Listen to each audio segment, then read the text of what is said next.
Well, I just want to first of all thank Ghanaians and thank all of you for even witness this moment. But it's a historic moment. It's the first time people of our generation has stepped forward to be a part of the national governance. And I thank God to be one of the people who have started this whole movement, making sure that people of our age, people that belong to the youth sector, finally are part of this movement and national governance of this country.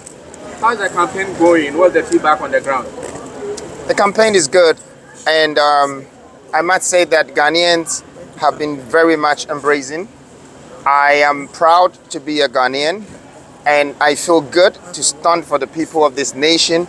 I know that we can build a better country by us, from us, and therefore I want to say that it's not just going to take the campaign to make this, but it's going to take the people of this country to decide and make this a better place. One of the requirements in the form is for you to name your vice president. Would you tell us who this person is? I would when the time is right.